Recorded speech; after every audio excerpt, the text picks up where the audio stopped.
Hello dears, welcome back to my channel Jyotis lifestyle. Tea ಕುಡಿಯೋ ಅಭ್ಯಾಸ ಇದ್ರೆ ಖಂಡಿತ ಈ ವಿಡಿಯೋನ ಎಲ್ಲೂ ಸ್ಕಿಪ್ ಮಾಡದೆ ಪೂರ್ತಿ ವಿಡಿಯೋ ವಾಚ್ ಮಾಡಿ. ಈ ಒಂದು ಮಸಾಲೆಯನ್ನ ಹಾಕಿ ಟೀ ಮಾಡ್ಕೊಳ್ಳೋದ್ರಿಂದ ನಮ್ಗೆ ಒಂದು ಟೀ ಕುಡಿಯೋ ಒಂದು ಅಭ್ಯಾಸ ಕೆಟ್ಟದಾದ್ರೂ ಅದು ಒಂದು ಆರೋಗ್ಯ ಭರಿತವಾಗಿ ತುಂಬಿರುತ್ತೆ ಅಂತ ಹೇಳಲಿಕ್ಕೆ ಇಷ್ಟಪಡ್ತೀನಿ. ಈ ಟೀ ಮಸಾಲೆನ ಹೇಗ್ ಮಾಡೋದು ಅಂತ ನೋಡೋಣ ಬನ್ನಿ. ಇದಕ್ಕೆ ನಾನು 2 ಸ್ಪೂನ್ ಅಷ್ಟು ಏಲಕ್ಕಿಯನ್ನ ತಗೊಂಡಿದ್ದೀನಿ. ಅದಕ್ಕೆ ನಾವು 1 ಸ್ಪೂನ್ ಅಷ್ಟು ಸೋಂಪು ಕಾಳನ್ನ ತಗೊಂಡಿದ್ದೀನಿ. ಮತ್ತೆ 1 ಸ್ಪೂನ್ ಅಷ್ಟು ಕಾಳುಮೆಣಸು, 1 ಸ್ಪೂನ್ ಅಷ್ಟು ಲವಂಗ, 4 ರಿಂದ 5 ಚಕ್ಕೆ. ಇಲ್ಲಿ ಚಕ್ಕೆ ನಾವು ನಮ್ಮ ಚಾಯ್ಸು, ಬೇಕಿದ್ರೆ ಹಾಕೋಬಹುದು, ಇಲ್ಲಾಂದ್ರೆ ಮಾಡ್ಕೋಬಹುದು. ಇದಿಷ್ಟನ್ನು ನಾವು ಲೋ ಫ್ಲೇಮ್ ನಲ್ಲಿ ಸ್ವಲ್ಪ ಬಿಸಿ ಮಾಡ್ಕೊಳ್ಬೇಕು. ಇದನ್ನ ನಾವು ಯಾಕೆ ಬಿಸಿ ಮಾಡ್ಕೊಳ್ತೀವಿ ಅಂದ್ರೆ ಇದು ನಾವು ತುಂಬಾ ದಿನ ತನಕನೂ ಇಟ್ಕೊಳ್ಬಹುದು. ಅಕಸ್ಮಾತ್ ನಮ್ಗೆ 1 ತಿಂಗಳು ಒಳಗೆ ಬೇಕು ಅನ್ನೋದಾದ್ರೆ ತೊಂದರೆ ಇಲ್ಲ, ರೋಸ್ಟ್ ಮಾಡ್ದಲೇನು ಕೂಡ ಯೂಸ್ ಮಾಡ್ಕೊಳ್ಬಹುದು. ಆದ್ರೆ ರೋಸ್ಟ್ ಮಾಡೋದ್ರಿಂದ ಇದರ ಒಂದು ಸೆಲ್ಫ್ ಲೈಫ್ ಕೂಡ ಜಾಸ್ತಿ ಆಗುತ್ತೆ, ಮತ್ತೆ ಇದರ ಒಂದು ಸ್ವಾದ ಕೂಡ ಸ್ವಲ್ಪ ಚೇಂಜ್ ಆಗುತ್ತೆ. ಇದು ಒಂದು 2 ರಿಂದ 3 ನಿಮಿಷ ಮಾತ್ರನೇ ನಾವು ರೋಸ್ಟ್ ಮಾಡಬೇಕು. ಈಗ ಇದೊಂದು ಜಾಯಿಕಾಯಿನ ಹಾಕ್ತಾ ಇದ್ದೀನಿ.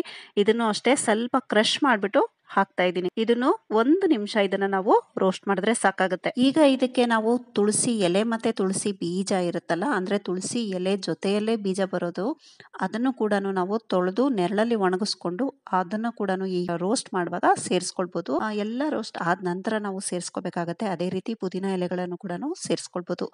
ಒಂದು 1/4 ಕಪ್ ತುಳಸಿ ಎಲೆ ಮತ್ತೆ 1/4 ಕಪ್ನಷ್ಟು ಪುದೀನ ಎಲೆ ಆಪ್ಷನಲ್ಲು, ಬೇಕಿದ್ರೆ ಸೇರಿಸ್ಕೊಳ್ಬಹುದು. ಈಗ ನೋಡ್ತಾ ಇದ್ದೀರಲ್ಲ, ಶುಂಠಿ 1/4 kg ಅಷ್ಟು ಶುಂಠಿಯನ್ನ ತಗೊಂಡಿದ್ದೀನಿ.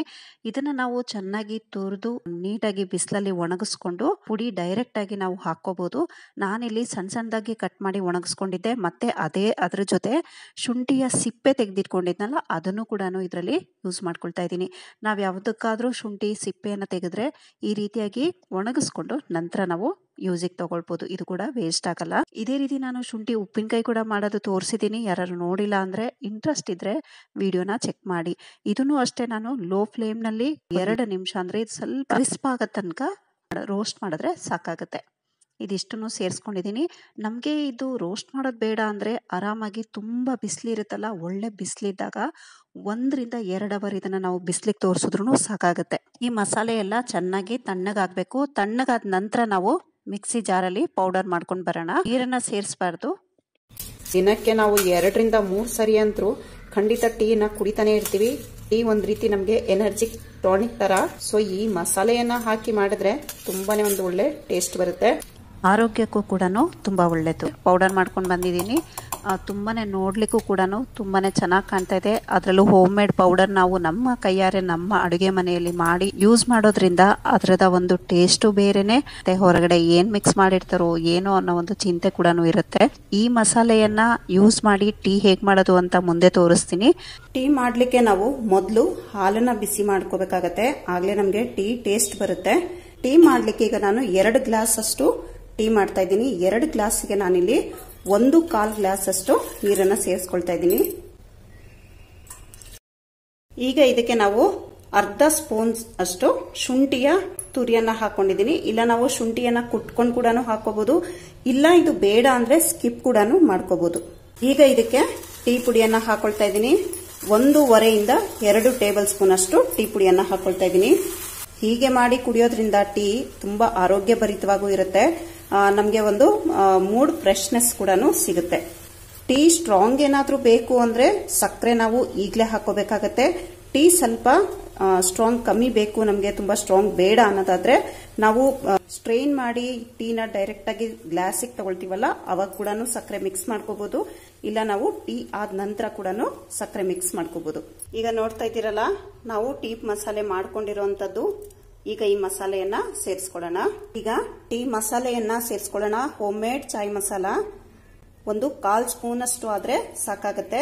ಚಿಟಿಕೆ ಎಲ್ಲ ಆದ್ರೆ 2 ಚಿಟಿಕೆ ಹಾಕಿದ್ರು ಸಾಕು. ಇಲ್ಲ ನಮ್ಗೆ ಜಾಸ್ತಿ ಫ್ಲೇವರ್ ಬೇಕು ಅಂದ್ರೆ ಇದನ್ನ ನಾವು 1/2 ಸ್ಪೂನ್ ತನಕನೂ ಸೇರಿಸ್ಕೊಳ್ಬಹುದು. ನೋಡ್ತಾ ಇದ್ದೀರಲ್ಲ, ಹಾಲೀಗ ಕಾಯ್ದಿದೆ. ಈಗ 1 ಗ್ಲಾಸ್ ಅಷ್ಟು ನಾವು ಹಾಲನ್ನ ಸೇರಿಸ್ಕೊಳ್ಳೋಣ. ಟೀ ಮಸಾಲೆ ನಾವು ಇನ್ನೇನು ಹಾಲು ಸೇರಿಸ್ತೀವಿ ಅನ್ನುವಾಗ ಸೇರಿಸ್ಕೊಳ್ಬೇಕು. ಈ ರೀತಿಯಾಗಿ ಟೀ ಮಾಡಿದ್ರೆ ಟೀಯ ಸ್ವಾದ ತುಂಬಾನೇ ಡಬಲ್ ಆಗುತ್ತೆ. ಟೀ ಪುಡಿ ಮತ್ತೆ ನೀರನ್ನ ಕುದಿಸಿದ್ವಲ್ವಾ, ಅದು ನಮ್ಗೆ ಒಂದು 5 ನಿಮಿಷ ಕುದಿಸ್ಕೊಂಡ್ರೆ ಸಾಕಾಗುತ್ತೆ. ಈಗ ನಾವು ಬಿಸಿ ಹಾಲು ಸೇರಿಸಿರೋದ್ರಿಂದ ಟೀ ಬೇಗನೆ ನಮ್ಗೆ ಟೆಂಪರೇಚರ್ 2 ಮಿಕ್ಸ್ ಆಗಿ ಟೀಯ ಒಂದು ಸ್ವಾದ ಜಾಸ್ತಿ ಆಗುತ್ತೆ. ಈ ರೀತಿ ಒಮ್ಮೆ ಖಂಡಿತ ಟೀನ ಟ್ರೈ ಮಾಡಿ. ಹೇಗೆ ಬಂತು ಅಂತ ನನಗೆ ಕಮೆಂಟ್ ಸೆಕ್ಷನ್ ಅಲ್ಲಿ ತಿಳಿಸೋದನ್ನ ಮರಿಬೇಡಿ. ಹೀಗೆ ರೆಸಿಪಿ ಇಷ್ಟ ಆಗ್ತಾ ಇದ್ರೆ ಪ್ಲೀಸ್ ನಿಮ್ಮ ಫ್ರೆಂಡ್ಸ್ ರಿಲೇಷನ್ಸ್ಗೂ ವಿಡಿಯೋನ ಶೇರ್ ಮಾಡಿ. ಇನ್ನು ಯಾರೆಲ್ಲ ಸಬ್ಸ್ಕ್ರೈಬ್ ಮಾಡಿಲ್ಲ ಪ್ಲೀಸ್ ಸಬ್ಸ್ಕ್ರೈಬ್ ಮಾಡಿಕೊಂಡು ನನ್ನ ಚಾನೆಲ್ ಅನ್ನ ಸಪೋರ್ಟ್ ಮಾಡಿ. ನೋಡ್ತಾ ಇದ್ದೀರಲ್ಲ ಎಷ್ಟು ಚೆನ್ನಾಗಿ ಕಾಣ್ತಿದೆ ಅಂತ. ಈಗ ನಾವು ಇದಕ್ಕೆ ಸಕ್ಕರೆಯನ್ನ ಸೇರಿಸ್ಕೊಳ್ಳೋಣ. 3 ಸ್ಪೂನ್ ನಾನು ಇಲ್ಲಿ ಸಕ್ಕರೆನ ಸೇರಿಸ್ಕೊಂಡಿದ್ದೀನಿ. ನಮಗೆ ಇನ್ನು ಕಮ್ಮಿ ಜಾಸ್ತಿ ಬೇಕು ಅಂದ್ರೆ ಕಮ್ಮಿ ಜಾಸ್ತಿ ಕೂಡ ಮಾಡ್ಕೊಳ್ಬಹುದು. ಹೊರಗಡೆ ಟೀ ಮಾಡ್ತಾರಲ್ಲ, ರೋಡ್ ಸೈಡ್ ಅಲ್ಲಿ ಆಗ್ಬೋದು, ಹೋಟೆಲ್ಸ್ ಗಳಲ್ಲಿ ಆಗ್ಬೋದು, ಅದೇ ರುಚಿ ಬರುತ್ತೆ, ಅದೇ ಟೇಸ್ಟ್ ಬರುತ್ತೆ. ಇದರ ಒಂದು ಸುಗಂಧ ಕೂಡ ಪರಿಮಳ ತುಂಬಾನೇ ಚೆನ್ನಾಗಿದೆ. ನಾನು ಹೇಳಿದ್ರೆ ಸಾಕಾಗಲ್ಲ, ನೀವು ಖಂಡಿತ ಮಾಡಿ ನೋಡಿ, ಆಮೇಲೆ ನನಗೆ ತಿಳಿಸಿ. ಈ ಸಕ್ಕರೆ ಕರಗಿ 1 ಕುದಿ ಬಂದ ತಕ್ಷಣ ನಾವು ಆಫ್ ಮಾಡ್ಕೊಳ್ಳೋಣ. ನೋಡ್ತಾ ಇದೀರಲ್ಲ, ಈಗ 1 ಕುದಿ ಬಂದಿದೆ ಇದು.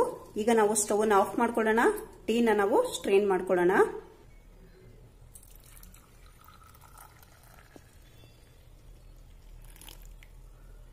ವಾವ್, ಎಷ್ಟು ಚೆನ್ನಾಗಿದೆ ನೋಡಿ ಟೀ. ಅದು ದೊಡ್ಡ ದೊಡ್ಡ ಕಪ್ಪಿತ್ತು, ಸೊ ಹಾಗಾಗಿ ಚಿಕ್ಕ ಚಿಕ್ಕ ಕಪ್ಪಿಗೆ ನಾನು ಖಾಲಿ ಮಾಡ್ಕೊಂಡಿದ್ದೀನಿ. ನೋಡಿ ಹಂಗೂ ಇದರಲ್ಲಿ ಇಷ್ಟು ಉಳಿದಿದೆ. ವಾವ್, ಎಷ್ಟು ಚೆನ್ನಾಗಿರುತ್ತೆ ಈ ಒಂದು ಯಮ್ಮಿ ಟೀ. ನೀವು ಮನೆಯಲ್ಲಿ ಮಾಡಿ. Thank you for watching. Have a nice day. Take care. Bye bye.